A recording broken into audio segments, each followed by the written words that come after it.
अस्सलाम वालेकुम, welcome to Asha recipes. आज मैं आपके लिए छिलकों वाली मूंग दाल की खिचड़ी की रेसिपी लेके आई हूँ। उम्मीद करती हूँ मेरी आज की रेसिपी भी आपको पसंद आएगी। अगर आपको मेरी रेसिपीज़ पसंद आ रही हैं तो प्लीज़ मेरे चैनल आशा रेसिपीज़ को सब्सक्राइब कीजिए, लाइक कीजिए, शेयर कीजिए और सब्सक्राइब करके बेल का बटन ज़रूर दबाइए। आइए देखते हैं इसे हमने कैसे तैयार किया है। शुरू करते हैं बिस्मिल्लाहिर्रहमानिर्रहीम से। मूँग दाल की खिचड़ी बनाने के लिए मैंने 300 ग्राम के पास मैंने नाशपाती राइस लिए हैं। इनको मैंने 1 घंटे के लिए सोक कर दिया है। 300 ग्राम अगर मैंने राइस लिए हैं तो 200 ग्राम जो है मैं मूंग दाल इस्तेमाल कर रही हूँ छिलकों के साथ। इसको सोक किए हुए तकरीबन 2 घंटे हो गए हैं। मैं इसे देसी घी में बना रही हूँ। आप चाहें तो बनास्पति घी में, ऑयल में, जिसमें मर्ज़ी बना सकते हैं। इसके साबुत मसालों में 2-3 छोटी इलायचियाँ ले रही हूँ मैं, 2 बड़ी इलायचियाँ, 1 सिनेमन स्टिक्स का टुकड़ा, 2-3 लौंग और 10-12 काली मिर्चें। इसके अलावा 2 टेबलस्पून मैं लहसुन अदरक का पेस्ट ले रही हूँ। 1 टेबलस्पून भर के मैं ज़ीरा ले रही हूँ साबुत। 1 टेबलस्पून मैंने नमक लिया है। आप चाहें तो नमक कम ज़्यादा कर सकते हैं अपनी मर्ज़ी से। इसके अलावा मैं तड़का लगाने के लिए इसमें साबुत लाल मिर्चें ली हैं, ये घर की सुखाई हुई मिर्चें हैं। मैं इसमें धनिया भी यूज़ करूँगी एंड में, ये ऑप्शनल है, आप चाहें तो करें यूज़, आप चाहें तो मत करें यूज़। तो आइए शुरू करते हैं बिस्मिल्लाहिर्रहमानिर्रहीम से। और घी डाल दें।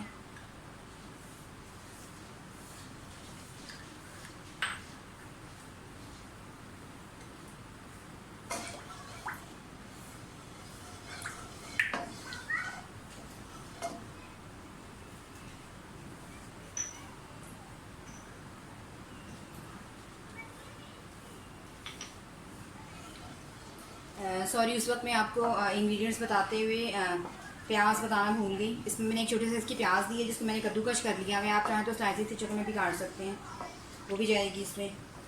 सबसे पहले जो सूखी हमारी लाल मिर्ची डंडी समेत मैं डाल रही हूँ। थोड़ा सा सोते करें, साथ ही इसमें आप ज़ीरा भी डाल दें।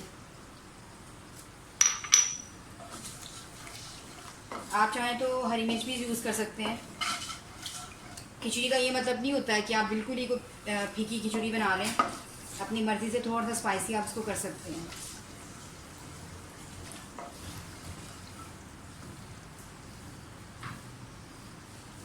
प्याज डाल दें,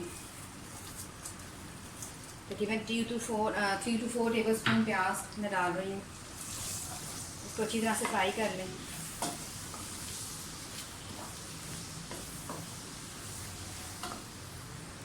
प्याज पीक हो जाए तो इसमें लहसुन अदरक का पेस्ट डाल दें।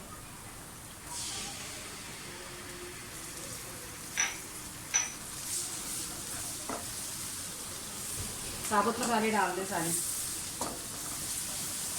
आप चाहे तो तेज़पात भी यूज़ कर सकते हैं, मैं नहीं डाल रही आज।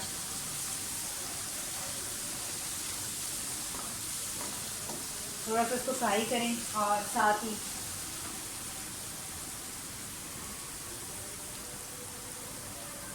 नमक डाल दें, दाल डाल दें।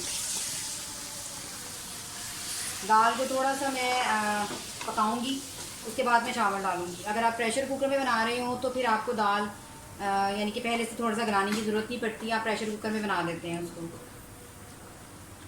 तकरीबन 10 मिनट के लिए मैं दाल को बंद कर दूंगी, ढक्कन लगा दूंगी और उसके बाद ये आधी गल जाएगी तो उसके बाद मैं इसमें चावल डालूंगी। दाल हमारी काफ़ी हद तक ड्राई हो चुकी है और गल भी चुकी है।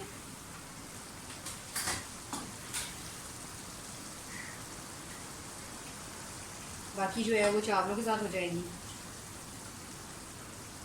गरम मसाला मैं डाल रही हूँ 1/2 टीस्पून, इससे ज़रा फ्लेवर अच्छा आ जाता है।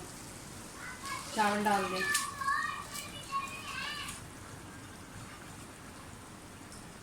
ये बनास्पति राइस में ही ज़्यादातर बनाई जाती है खिचड़ी। और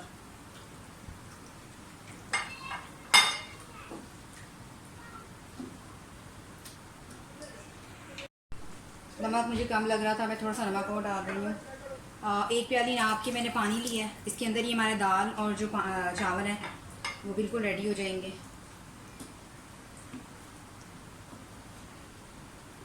इसको ढक्कन लगा दें। तकरीबन 10 मिनट के बाद ये पक जाएंगे और फिर मैं इसको दम पे लगा दूँगी। पानी ड्राई हो गया हमारी खिचड़ी का। अब मैं इसको 10 मिनट के दम पे लगा दूँगी। मैं गार्निशिंग के लिए धनिया यूज़ कर रही हूँ, ये ऑप्शनल है, आप चाहें तो यूज़ करें, आप चाहें तो मत करें।